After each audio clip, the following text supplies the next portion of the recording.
자, 오늘 본문은 불의한 청지기라고 하는 제목을 가진 비유입니다. 예수님께서 말씀을 전하실 때 종종 비유라고 하는 도구를 사용하셨습니다. 주님께서 비유를 말씀의 선포도구로 사용하신 이유는 말씀의 진리를 좀 더 쉽고 정확하게 전달하려는 목적 때문입니다. 사실 비유는 어떤 진리를 전달하기 위해서 일상생활에서 일어나는 일을 사용하는 표현 방식입니다. 비유가 좀 더 쉽고 정확하게 전달하는 방식이기 때문에 우리가 복음서에 나오는 비유를 읽으면 사실 그 의미가 더 쉽게 다가와야 하죠. 목적이 그러니까요. 그러나 실상 어떻습니까? 성경에 나오는 비유 중에 어떤 것은 매우 이해하기 어렵습니다. 그런데 어떤 거는요? 잘 이해가 돼요. 이유가 뭘까요? 어떤 거는 이해하기 어렵고 어떤 것은 이해하기 쉬운 이유. 그것은 어떤 비유는 그 상황에 대해서 우리가 잘 알고 있고 어떤 비유는 몰라요. 다시 말하면 성서 당시의 사람들이 아닌데 성서 당시의 상황을 모르면 그 본문의 비유의 배경이 되는 상황에 대한 무지 때문에 본문 이해가 안 되는 거죠. 그런데 어떤 거는요, 우리가 성경 공부나 설교를 통해서 그 비유의 상황에 대한 것들에 대해서 배웠어요. 배우고 알게 되는 비유들은 읽으면 쉽게 이해가 되는 반면에 그렇지 않은 비유들은 이해하기가 어렵죠. 우리는 성서 당시의 사람들이 아닙니다. 그래서 당시의 사람들에게 비유는 어떤 진리를 전달하기 위한 최고의 방법이었지만 그 당시의 일상생활을 모르는 우리에게는 비유가 어려운 거죠. 그러니까 그 비유의 배경이 되는 상황을 아느냐 모르느냐의 차이로 인해서 어떤 비유는 쉽게 이해가 되고 어떤 비유는 잘 이해가 안 되는 거죠. 오늘 우리가 함께 보려고 하는 비유도 그 당시의 상황을 모르면 이해하기 매우 어려운 비유 중에 하나입니다. 특별히 본문에 나오는 주인의 행동 때문에 그렇죠.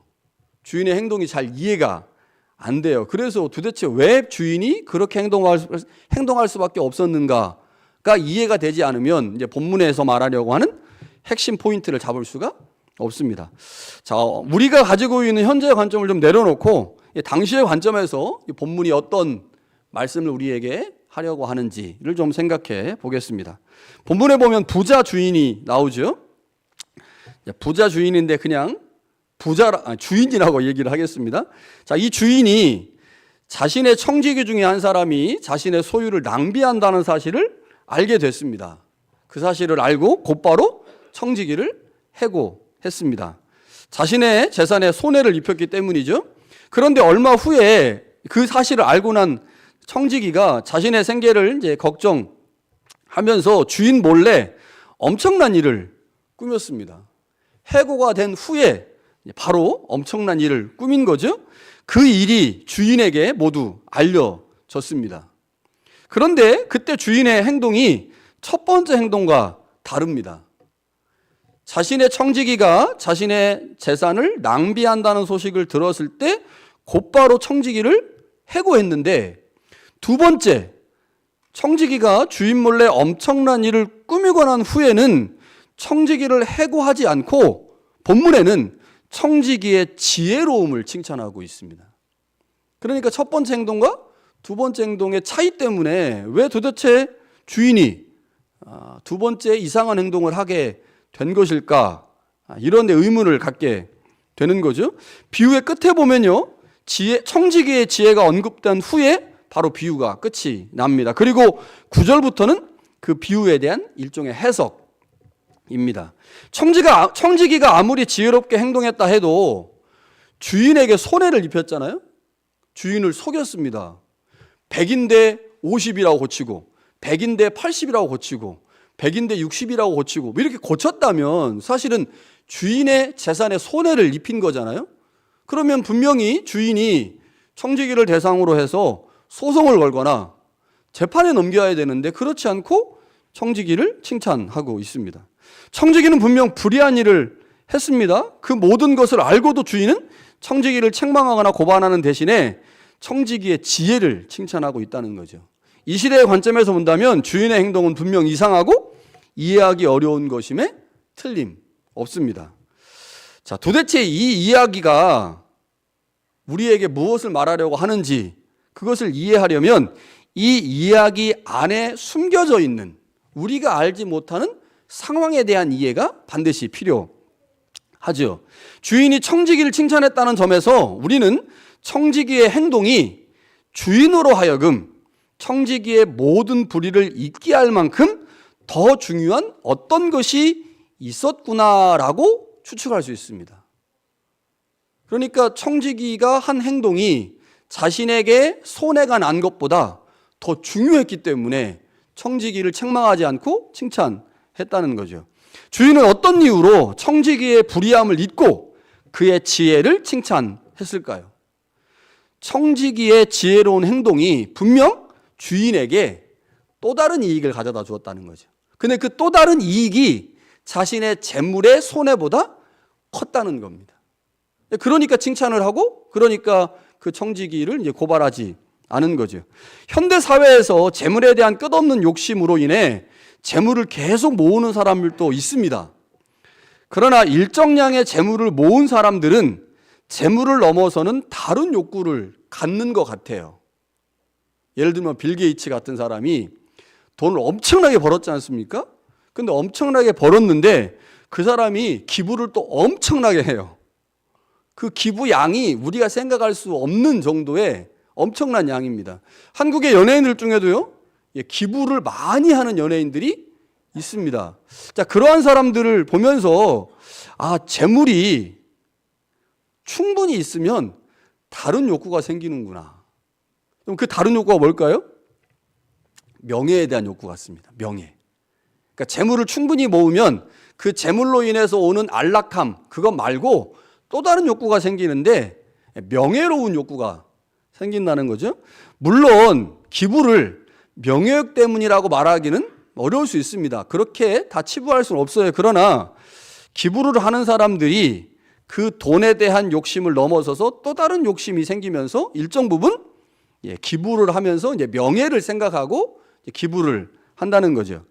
여러분, 지금 이 시대도 돈을 상당히 많이 가지고 있는 사람들이 자신의 명예를 위해서 이제 기부라고 하는 행위를 하는데, 예수님 당시의 부자들은 지금보다 훨씬 더 재물보다 중요하게 생각하는 것이 있었습니다. 그게 바로 명예입니다. 여러분, 지금은 부익부 빈익빈이라고 하는 것이 못 사는 나라들한테는 있지만 소위 선진국이라고 하는 나라에서는 이 말이 사실은 그렇게 보편화되지는 않았단 말이죠. 예를 들면 저희가 이제 니카라과 같은 데를 가보면 정말 부익부 빈익빈이라는 게 느껴집니다. 시골에 가면요, 우리 50년대 60년대 상황이에요. 그런데 그 수도에 가잖아요. 그러면 거기 난리 납니다. 저희가 타고 있는 차보다 훨씬 좋은 차들이 그 주차장에 있더라고요. 그 시골에서는 차도 없고 그냥 걸어 다녀야 되는데, 그러니까 이게 부익부 빈익분이 굉장히 심하단 말이에요. 그런데 예수님 당시에는 그랬습니다. 그러니까 부자라고 하는 거는 가난한 자들과 중간에 돈이 얼만큼 대략 한 통장에 10만 불, 100만 불 이런 개념이 아닌 거죠. 그러니까 지금보다 훨씬 더 부익부 빈익빈의 현상이 사회적으로 강하게 나타나고 있었기 때문에 상류층에 있는 사람들은 그냥 부자예요. 가난한 사람들이 도저히 흉내낼 수 없을 정도 엄청난 부자들입니다. 이 사람들에게 명예가 더 중요했다는 거죠. 부를 가지고 있다고 하는 것은 모든 것을 가지고 있다는 것이에요. 그런데 그 부를 충분히 가지고 있는 사람들이 더 갖고자 하는 욕심, 그게 뭐로 나타나냐면 명예로 나타납니다. 그러니까 오늘 이 시대의 부자들보다 훨씬 더 강한 명예욕이 예수님 당시의 부자들에게 나타나는 일반적인 현상이었습니다. 명예의 관점에서 볼 때요, 주인은 청지기가 채무증서를 위조한 것을 알았다고 해도 그를 쉽게 고발하거나 처벌하지 못했다는 거죠. 왜냐하면 주인이 청지기를 고발하게 되면요, 주인은 청지기 하나 제대로 관리하지 못한 멍청이가 될 수 있습니다. 그런데 이것보다 더 중요한 것이 있어요. 그것은 이미 그 지역의 사람들이 채무를 감해준 주인의 공덕을 높이고 있거든요. 그게 이제 주인이 원한 건 아니에요. 주인이 원한 건 아닌데 청지기가 자기가 살아남을 방법으로 주인에게 빚진 사람들을 불러다가 주인한테 100을 빚진 사람한테 80이라 써라, 60이라 써라, 50이라 써라. 그래서 그 빚을 자신이 탕감해 주면 탕감받은 그 사람이 자신이 청지기 측에서 물러났을 때 자신에게 도움을 줄 거라고 생각을 해서 그렇게 했단 말이에요. 이것 때문에 채무를 감해준 주인의 공을 빚진 사람들이 지금 높이고 있었다는 거죠. 이걸 누가 알았어요? 주인이 안 겁니다. 부자 주인이. 청지기는 분명 불의하죠. 주인은 불의한 청지기를 고발할 수 있습니다. 그러나 주인은 고발하지 않았습니다. 오히려 칭찬했습니다. 왜냐하면 불의한 청지기의 일로 인해 자신이 지금 동네 사람들한테 한없는 자비로운 사람, 자비로운 사람으로 지금 칭송받고 있었다고 하는 거죠. 이것 때문에 채무를 감해준 그 청지기를 책망하거나 혹은 원상복구하라고 하는 것이 쉽지 않았다는 거죠. 그러니까 주인은 금전적 이익이 아닌 명예를 선택했습니다. 자, 오늘 본문에 두 사람이 등장을 합니다. 첫 번째 사람은 청지기이죠. 두 번째 사람은 주인입니다. 그래서 오늘 본문을요, 이 두 사람을 초점으로 해서 그 메시지를 찾을 수가 있습니다. 청지기의 관점에서 본문에서 어떤 메시지를 찾을 수 있을까요? 청지기의 지혜로움입니다. 청지기의 지혜로움. 이 비유의 초점은 청지기가 의로우냐 혹은 불의하냐를 말하는 데 있지 않죠. 청지기는 분명 윤리적으로 문제가 있습니다. 불의한 자이죠. 그러나 본문에서 지금 말하려고 하는 것은 청지기가 의롭냐 불의하냐 혹은 청지기가 윤리적이냐 그렇지 않으냐를 말하는 게 비유의 초점이 아닙니다. 이 비유의 초점은 지혜로움입니다. 또는 사력 있고 빠른 판단력이 있는 행동. 주님은 이것 때문에 지금 말씀하신 거예요. 누구에게 말씀하시려고요? 제자들에게 말씀하시려고. 제자들에게 너희들은 청지기보다 더 지혜로워야 된다. 세상에 있는 사람들보다 더 지혜로워야 된다라고 하는 것을 말씀하시기 위해서 이 비유를 가져오셨고, 그래서 이 비유에 나와 있는 청지기가 비록 불의하지만 그 불의를 말씀하려는 게 아니라 이 청지기가 자신의 상황을 타개해가는 지혜로움을 말씀하시려고 이 비유를 말씀하셨죠. 청지기는 지혜로움으로 자신의 처한 위기를 벗어났습니다. 뿐만 아니라 청지기는 지혜로운 행동으로 누구를 도왔어요? 가난한 사람들을 도왔어요. 어찌됐든 간에 가난한 사람들이 100개를 빚졌는데 뭐 80개나 60개나 50개나 그보다 적게 이제 갚게 됐으니까 어찌됐든 간에 청지기의 지혜로움으로 인해 가난한 자들의 그 가난이 조금 이제 약화가 된 거죠. 자, 또 다른 하나는요, 주인의 관점에서 이 본문을 볼 수 있는 겁니다. 주인의 관점에서 본다면 주인의 올바른 선택이 본문의 포인트가 되겠죠. 청지기의 지혜로움을 통해 자신이 직면한 위기에서 벗어나고 또한 가난한 사람들의 빚의 일부를 감하는 일이 벌어졌지만 이 모든 것은 주인이 그 모든 상황을 다 용납했기 때문에 가능한 거죠. 용납했기 때문에. 만약에 주인이 그냥 막 화가 나가지고 청지기한테 야, 네가 쓴 그 거짓 문서 다 가져와, 다 무효야 라고 해버리면 뭐 청지기도 뭐 큰일 나는 거고, 또 그거를 받아서 대신 작성한 사람을 또 원래대로 이제 복구가 돼야 되는 거죠. 그러나 주인은 청지기의 불의를 고발하지 않았습니다. 이유가 뭘까요? 청지기가 그렇게 아무리 했어도 주인은 재물보다 더 중요한 것이 있다는 사실을 알았기 때문이죠. 그러니까 주인은 재물보다 더 중요한 것이 명예라는 사실을 알았고, 그 명예를 얻기 위해서 자신의 재물의 일부를 포기한 겁니다. 그러니까 청지기의 관점에서 보면 본문의 포인트는 지혜로움이 될 것이고, 주인의 관점에서 본다면 주인의 올바른 선택, 다시 말하면 재물보다 더 중요하게 생각하는 것이 무엇인지를 아는 현명한 주인, 이렇게 이제 본문의 내용을 잡을 수 있을 것입니다. 오늘 본문은 사실 어느 관점에서 보느냐에 따라서 메시지가 달라질 수가 있죠. 청지기의 지혜롭고 결단력 있는 행동에 초점을 줄 수도 있고, 또한 주인의 올바른 선택에 초점을 두고 말할 수도 있습니다. 자, 그런데 오늘 본문을 읽어보면 주님께서 이 비유에서 두 가지를 모두 말씀하고 있다는 거죠. 그러니까 청지기 이야기도 하면서 주인 이야기도 해요. 주님은 청지기의 지혜로움에 대해서도, 그리고 청지기의 불의를 보고 재물보다 명예를 선택한 주인에 대해서도 말씀한다는 거죠. 그럼 왜 주님께서 이 두 가지를 모두 말씀하실까요? 이유는 간단합니다. 비유를 듣는 대상이 두 부류이기 때문입니다. 비유를 듣는 대상이 두 부류예요. 자, 한번 보겠습니다. 자, 1절에 보시면요. 16장 1절에 보시면 이 비유를 듣는 대상이 아주 명확하게 나와 있습니다. 뭐라고 되어 있어요? 제자들에게. 그러니까 제자들에게 주신 비유예요. 그러니까 비유의 일체적 대상은 제자들입니다. 자, 그런데 이 비유가 언제부터 시작된 비유인지, 어디서부터 문맥을 갖고 있는지를 좀 생각해 봐야 되는데, 이 본문을 포함하고 있는 큰 문맥은 15장입니다. 15장에 보면요, 주님께서 비유를 말씀을 하시는데 세 개의 비유를 연속해서 말씀합니다. 그 세 개의 비유가 우리가 잘 알고 있는 잃은 것과 관련된 거예요. 잃은 양 비유, 잃은 드라크마 비유, 잃은 아들 비유. 이 비유를 말씀하신 후에 16장에 가면 또라고 말씀하시면서 새로운 비유를 말씀하십니다. 자, 그런데 16장의 비유의 대상은 제자들이라고 콕 집어 있는데 15장에 보니까요, 그 비유의 대상이 제자들이 아닙니다.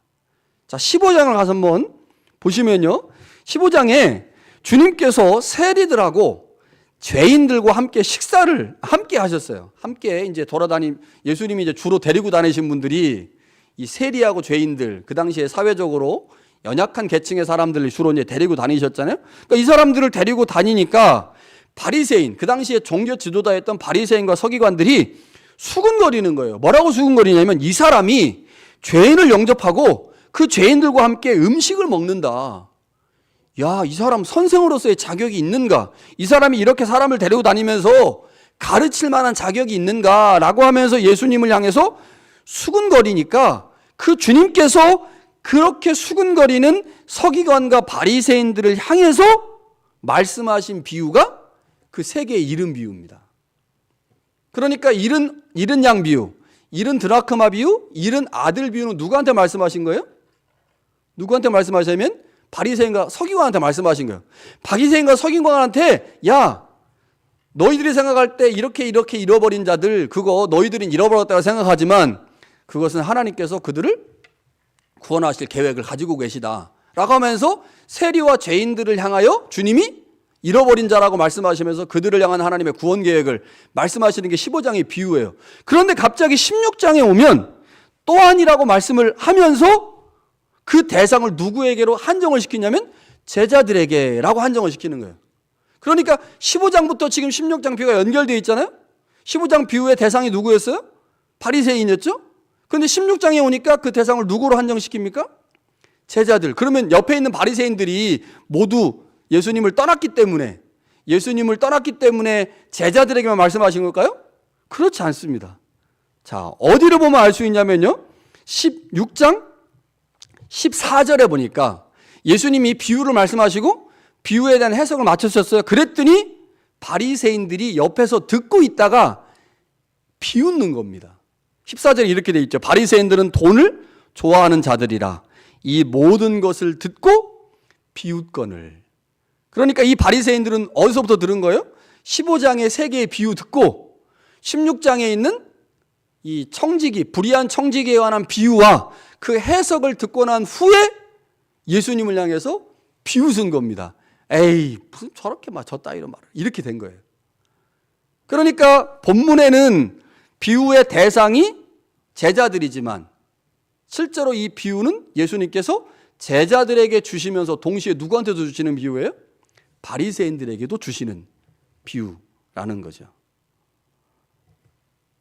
자, 그러니까 15장에서 비유를 주님께서 시작하실 때 바리새인들이 그 비유를 들었고 그 비유와 함께 16장에 나와 있는 비유를 듣고 난 후에 그 내용이 너무나 터무니없다고 생각을 했기 때문에 예수님을 향해서 비웃은 거죠. 그러니까 16장의 비유는 표면적으로는 제자들에게 주신 거지만 그 비유를 듣고 있는 바리새인도 역시 염두에 두시고 비유의 말씀을 하신 거란 거죠. 자, 그렇다면 오늘 본문을 통해서, 비유를 통해서 예수님은 두 대상을 향해 말씀하시는 거예요. 첫 번째 대상은 제자들입니다. 그 제자들에게는 권면의 말씀을 주시는 거고, 또 다른 대상인 바리새인들에게는 경고의 말씀을 주시겠죠. 자, 그러면 제자들에게 주시는 권면은 비유 중에 누구를 통해서 권면의 말씀을 주셨을까요? 아마 청지기를 통해서 권면의 말씀을 주셨을 것입니다. 자, 주님은 비유를 통해 제자들에게 청지기의 지혜로움을 말씀하셨습니다. 9절에 보니까요, 우리 읽진 않았는데 9절에 보니까 제자들에게 구체적으로 재물 사용과 관련해서 지혜로움을 말씀합니다. 자, 우리가 비유에서 본 것처럼 청지기는 재물을 지혜롭게 사용하여 가난한 자들의 채무를 경감시켜 줬죠. 그것이 바로 청지기로부터 배워야 될 지혜인데, 그것에 관해서 주님께서 제자들에게 말씀한 겁니다. 자, 너희들이 나의 제자다. 그런데 너희가 이 땅을 살아가면서 반드시 재물이 필요하다. 그리고 그 재물은 하나님께로부터 오는데, 너희가 재물을 사용할 때 불의한 목적을 가지고 사용한 이 청지기보다 훨씬 더 지혜롭게 재물을 사용해야 한다. 제가 오늘 우리 박대임 집사님 기도하시면서, 박대임 집사님이 지난주 설교 본문을 제가 이제 주보에 냈잖아요. 박 집사님께서 설교 본문을 읽고 묵상하시고 기도 준비를 하셨구나, 이런 생각이 들었습니다. 할렐루야. 그래서 제가 기도를 들으면서 너무 감사하더라고요. 제가 이제 청년부 때문에 이제 본문을 냈는데 주보에 내고 있는데, 기도하시는 분이 본문을 묵상하고 본문의 말씀을 가지고 기도를 하시니까 더 은혜스럽다, 이런 생각이 들었는데, 자, 우리가 이 땅에서 재물을 갖고 살 수밖에 없지 않습니까? 그런데 불의한 청지기는 그 재물을 자신의 위기를 극복할 하나의 방편으로 사용을 했어요. 그래서 결국 자신의 위기가 벗어날 수 있었죠. 그런데 그것 때문에 가난한 자들이 빚의 경감을 얻었어요. 근데 이것 때문에 주인의 공덕이 높아졌단 말이에요. 주인의 공덕이 드러났어. 그러니까 이렇게 되면서 어쨌든 간에 청지기는 지혜로움을 통해서 자신의 위기를 탈출해냈는데, 그 위기를 탈출할 때 사용한 게 뭐냐? 재물이라는 거죠. 그러니까 제자들은 그 불의한 자들보다 훨씬 더 지혜롭게 재물을 사용해야 됩니다. 누가복음은요, 다른 복음서보다 재물의 바른 사용에 대해서 훨씬 더 많이 강조합니다. 그래서 누가복음에 보면요, 부자와 가난한 자에 대한 언급이 다른 복음서보다 많아요. 그러니까 누가복음은 계속해서 재물의 바른 사용이 필요하다. 재물을 나를 위해서만 쓰지 말고 가난한 자들을 위해서 써야 된다. 그런데 청지기가 재물 사용을 통해서 가난한 자들을 도왔단 말이에요. 그렇다면 우리가 예수님의 제자로 이 땅에서 어떻게 살아가야 되느냐? 세상 사람들보다 훨씬 더 재물을 바르고 정확하게 써야 되는데, 그 중에 하나의 방법이 구제다. 이것을 주님께서 이 비유에서 제자들에게 말씀하시는 거죠. 본문 9절 이하에 보면요, 주님은 그 재물로 친구를 사겨라, 이렇게 말씀해요. 친구를 사겨라. 그런데 본문에서 어떻게 됐습니까? 가난한 자들의 빚이 경감되면서 그 가난한 자들이 그 청지기를 돕게 됐을 거 아니에요. 그러니까 재물을 통해서 친구를 사귀었고, 그 친구가 자신을 돕는, 이런 방식으로 지금 비유가 전개되고 있는데, 주님께서 어떻게 우리가 이 땅에서 재물을 써야 되는지 이것을 분명하게 제자들에게 말씀하신다는 거죠. 그러면 반대로 바리새인들에게 어떤 말씀을 주셨을까요? 바리새인들에게 주신 말씀은 아마 이 부자 주인을 통해서 이제 경고하시는 말씀이었을 거라고 생각이 드는데, 14절에 말씀하는 것처럼요, 바리새인들은 돈을 좋아합니다. 자, 바리새인들이 돈을 좋아한다. 자, 우리 중에 돈 안 좋아하는 사람 있습니까? 저 먼저 얘기하겠습니다. 저는 돈을 좋아합니다. 여러분은요? 우리 여기 세상 사는 사람 중에 돈 안 좋아하는 사람 한 사람도 없어요. 다 돈을 좋아합니다. 돈 안 좋아하면 살 수가 없죠. 그럼 죽어야지 뭐. 다 좋아해요. 돈이 없는 사람도 돈을 좋아하고요. 돈이 많은 사람도 돈을 좋아하고요. 돈을 많이 버는 사람도 돈을 좋아하고, 돈을 적게 버는 사람도 좋아해요. 박석훈 집사님 돈 좋아하죠? 예. 우리 다 돈을 좋아해요. 근데 바리새인도 돈을 좋아해요. 그러면 이 바리새인이 돈을 좋아하는 거하고 제가 돈을 좋아하는 거하고 같을까요? 다를까요?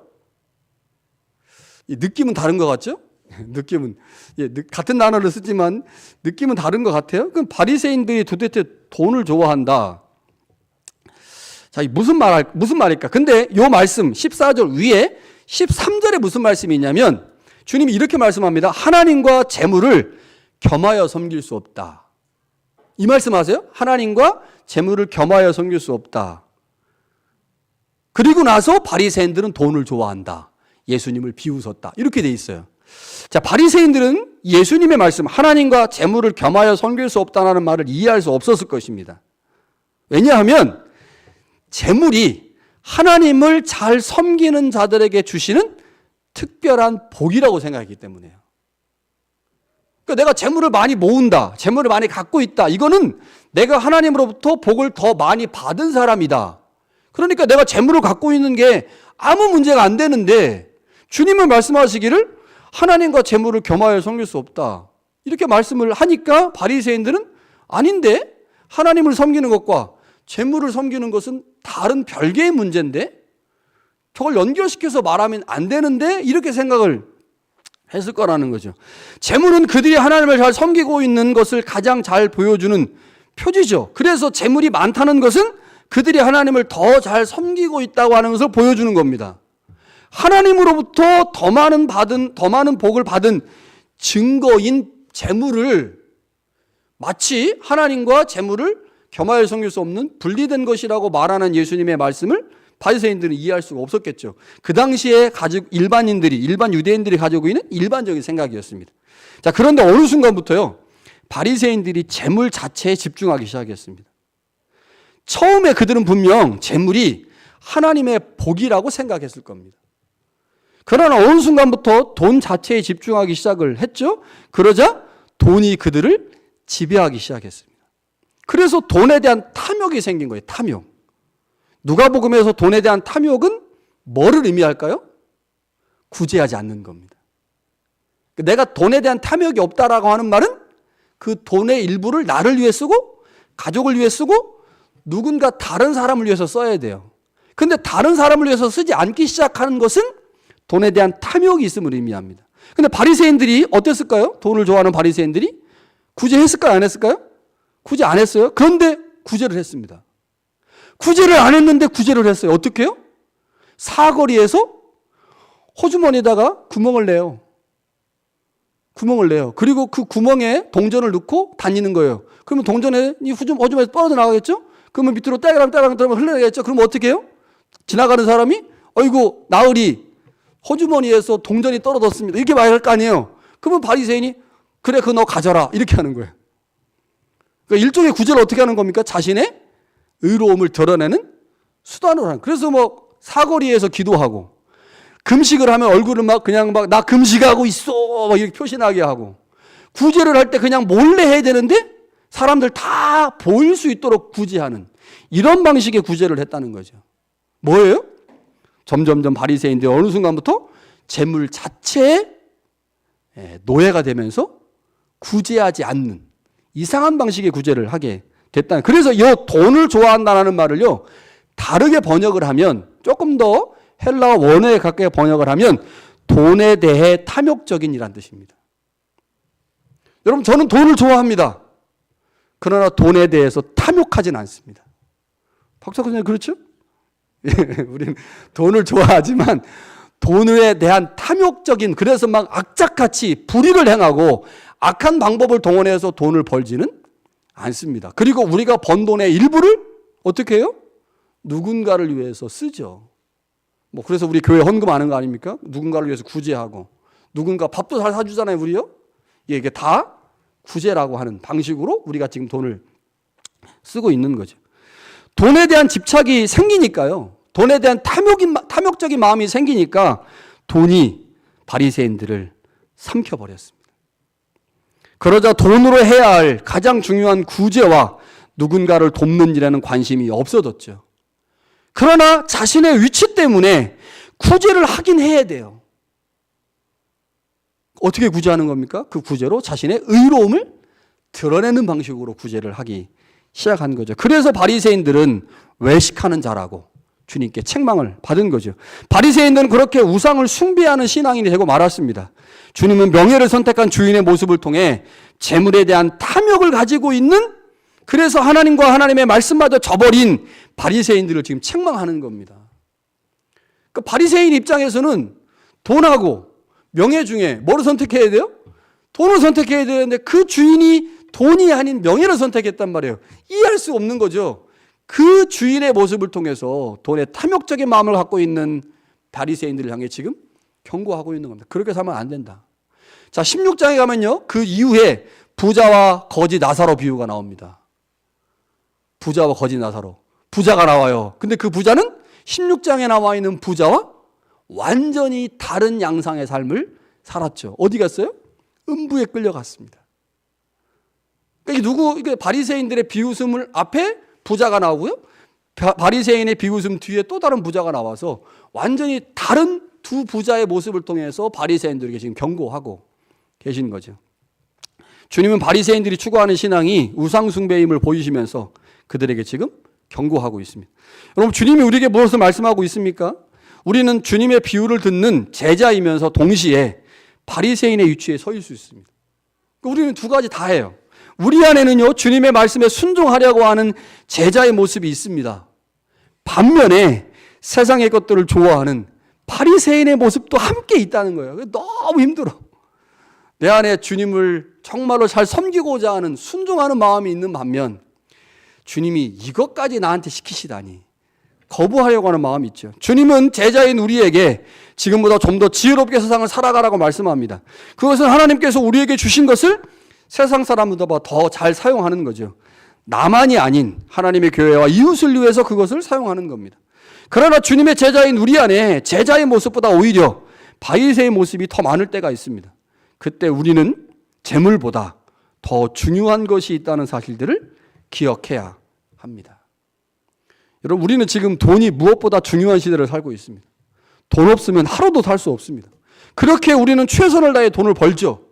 돈이 점점 더 중요해지는 이때 우리에게 가장 필요한 것이 있습니다. 그것은 재물보다 더 중요한 것이 있음을 아는 것입니다. 그게 무엇입니까? 하나님입니다. 하나님이 재물 줬잖아요. 하나님이 재물 줬단 말이에요. 그런데 재물이 하나님보다 더 중요해졌어요. 그러면 안 됩니다. 그러면 하나님이 재물 가져가시죠. 우리에게 재물을 줄 이유가 없어지는 거예요. 이러면 안 됩니다. 아무리 재물이 중요해도 하나님보다 중요할 수 없죠. 하나님의 나라보다 중요할 수 없습니다. 하나님의 통치 영역 안에 머무는 것보다 중요할 수 없습니다. 하나님이 우리에게 주신 영생과 천국보다 중요할 수 없죠. 이제 더 중요한 것을 얻기 위해 재물을 삶의 목적이 아닌 수단으로 삼고 살아갑시다. 나와 내 가족을 위해 적당량의 재물을 사용하고 뿐만 아니라 하나님의 나라와 교회 그리고 이웃을 위해 하나님께서 주신 재물의 일정량을 사용합시다. 그렇게 주님에게 지혜로운 자라 칭찬을 받읍시다. 주님이 땅에 다시 오실 때 우리 모두 주님 앞에 칭찬받는 제자로 설 수 있기를 간절히 축원합니다.